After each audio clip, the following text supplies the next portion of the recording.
Welcome, seekers of the unseen. Tonight, we delve into a tale woven from the threads of history, magic, and unyielding resilience. This is the story of Elara Voss, an immortal African-American witch who has walked this earth for over 150 years. Born in the shadows of a nation built on blood and chains, she's seen empires rise and fall, faced horrors that would break lesser souls, and now she rules her own. But beware, this isn't just a story. It's a whisper from the veil, a reminder that power often hides in plain sight. Settle in, dim the lights, and let me guide you through her eternal journey. Let us hear this first part of her tale. I am going to take you to a journey of pain, misery, revenge, joy, lust, love, and hate. It is story of an immortal. Our story begins in the sweltering heat of 1872, on a forgotten plantation in rural Georgia. The Civil War had ended 7 years prior, but freedom was a cruel illusion for many. Elara, then known simply as Eliza, was born to enslaved parents who had tasted the bitter fruit of emancipation, only to find it poisoned by poverty and prejudice. Her mother, a woman of quiet strength named Harriet, whispered tales of ancient African spirits under the cover of night. "We come from kings and queens," she'd say. "In the blood in our veins carries the old magic." Little did Eliza know that magic was real, and it coursed through her like a river of fire. There was sunlight on bare feet and laughter that tasted like cornbread. Elara, born Eliza Harriet Johnson, June 21st, 1872, came into the world in a one-room cabin on the edge of the old Rockwell plantation. The walls were chinked with red Georgia clay. The roof leaked in 3 places, and the floor was packed dirt swept smooth every dawn by her mother's broom. But oh, it was home. Harriet, Elara's mother, was a story weaver. Every evening, after sharecropping rows until her fingers bled, she'd sit on the porch steps with a tin cup of chicory coffee and spin tales. Our people sailed rivers of stars from Dahomey to these fields. We are people of 2 great rivers. The moon is our grandmother. She keeps our names safe. Elara and her little sister Lila, 4 years younger, gap-toothed and fearless, would lean against Harriet's knees, fireflies blinking like tiny lanterns in their cupped hands. Josiah, their father, was quiet thunder. He'd lost 2 fingers to a cotton gin before emancipation, but his remaining hand could coax a battered fiddle into songs that made the pine trees sway. On Saturdays, he'd play Sweet Chariot, while the girls danced barefoot in the dust, skirts twirling like sunflower petals. He'd saved 3 silver dimes for a year to buy Lila a rag doll with button eyes. Elara still remembers the squeal that shook the rafters. They were poor as church mice, but rich in ritual. Sunday dinners, 1 scrawny hen, cornbread baked in the ashes, and molasses so thick it stuck to your dreams. Bath night, a tin washtub under the stars, water heated over the fire. Lavender Harriet grew in a cracked teacup. Secret lessons, Harriet tracing Yoruba symbols in the dirt with a stick. These are our shields, baby. Never forget, Elara didn't know it then, but she was memorizing her first words. The happiest memory. Summer, 1880. A traveling preacher left a tattered picture book, The Adventures of Brer Rabbit. Josiah couldn't read, but he made up wilder stories. Brer Rabbit outsmarted the moon, stole her silver, and hid it in Lila's laugh. That night, the girls slept curled together on a cornshuck mattress, Lila's rag doll between them, dreaming of rabbits wearing crowns. Elara swears she still hears that laugh, clear as bells, in the hum of her corporate elevators. They had one photograph, 1884, taken by a wandering tintype man. The family stands stiff in Sunday best.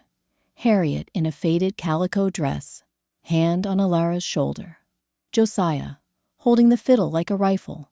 Elara, 12, with braids to her waist. Lila, 8, clutching her doll, grinning like she'd won the world. Elara keeps that tintype hidden in a locket, welded shut with magic. She never opens it. Some light is too bright to revisit. 13 years of golden dust. Then the storm came. But those years, they were the kindling for every spell she'd ever cast. The reason she'd never let the world take another laugh. At age 12, during a brutal storm that tore through the sharecropper fields, Eliza discovered her gift.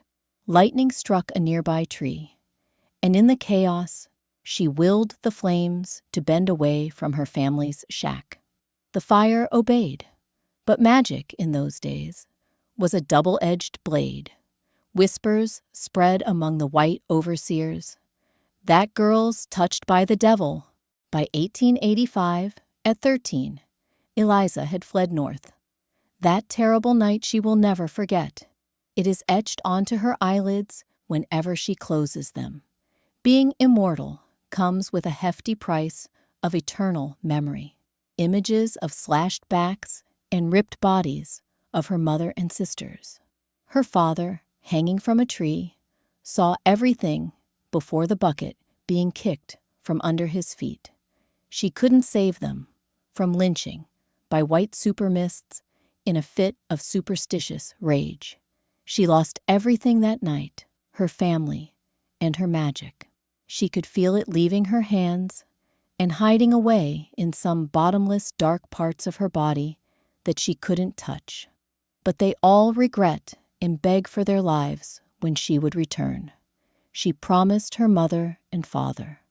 But now she must run for her life as she could hear the howls of hounds in the distance. She wandered the roads, surviving on scraps, spells no longer working. Small illusions to hide her face disappeared. Charms to ward off hunger had no power. America was changing. Railroads snaked across the land. Cities bloomed like iron flowers. But for a black girl with no powers, every shadow held a noose. Every corner, a trap. She arrived in Chicago during the Great Migration's early whispers, finding work in the stockyards.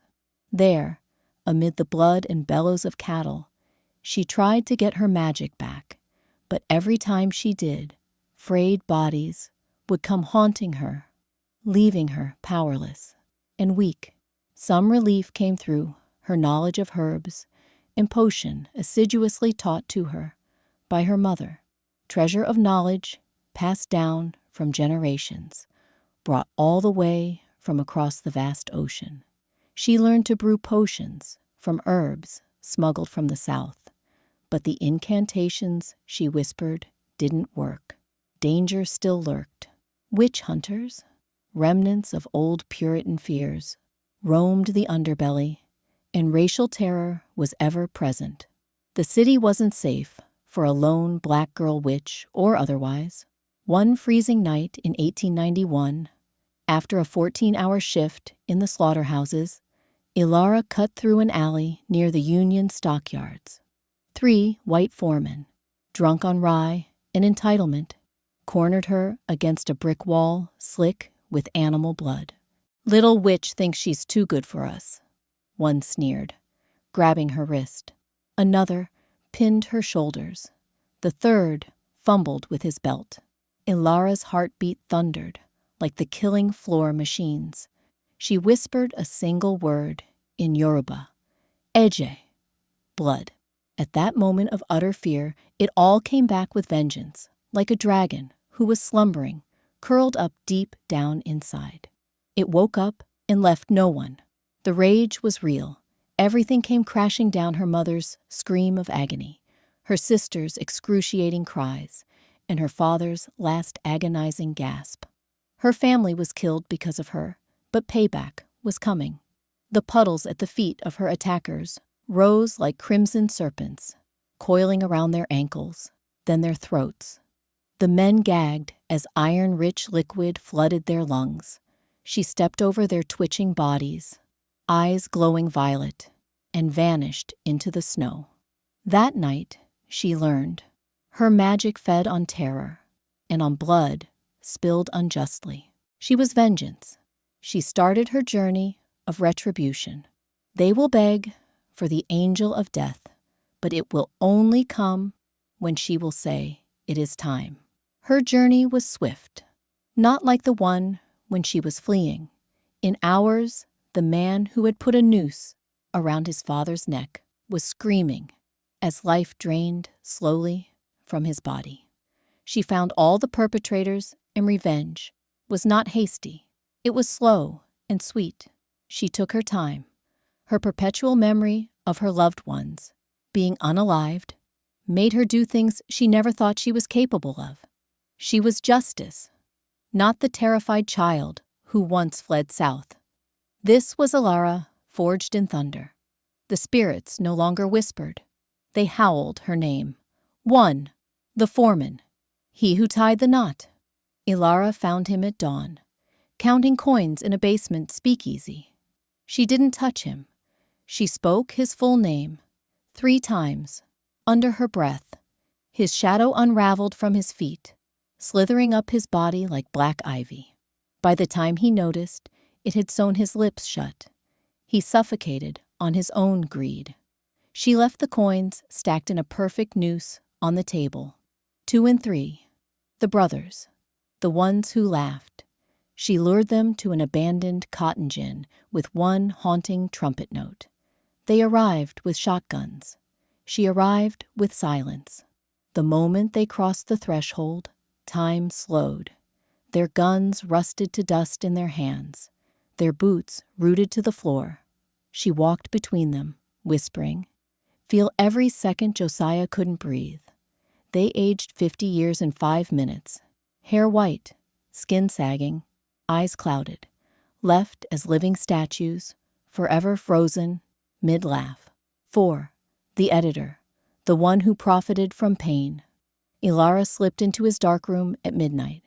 Every paper burned itself, Josiah's face appearing in the flames. The man begged, offered money. She pressed a single photo to his forehead. It fused to his skin. From that day, every mirror showed the incident. He smashed them all. Eventually, he smashed himself. 5. The preacher, the one who blessed these men. Elara attended his Sunday service in a borrowed face. Mid-sermon, the hymnals turned to ash in every hand. His Bible opened itself to a blank page. Words wrote themselves in blood. "Vengeance is mine, saith the Lord." Then, "Today it's hers." The congregation fled. The preacher stayed, kneeling in the aisle. Elara removed her disguise. He recognized her. She didn't kill him. She cursed his voice. Every time he spoke, Marcus's final gasp played instead. He preached in choking silence until the church boarded its doors. 6. The sheriff, the one who looked away. Elara walked into the station at high noon, shadows pooling like spilled ink. Deputies reached for guns, their holsters locked. She stepped into his office. He tried to run. The door wouldn't open. She placed Josiah's broken trumpet mouthpiece on his desk. "Play it," she said. He couldn't. Every night after, the trumpet played itself in his dreams. He woke screaming the wrong name. Within a year, he confessed to everything, then vanished. Some say he's still walking the roads, searching for a note he'll never find. Every deed has a cost. They paid it. It will be her turn soon. The forsaken endings reverberated throughout the villages and cities. The witch hunters started sniffing. Some ancient power had been awoken. It must be stopped. They started their preparations. Subscribe for Part 2.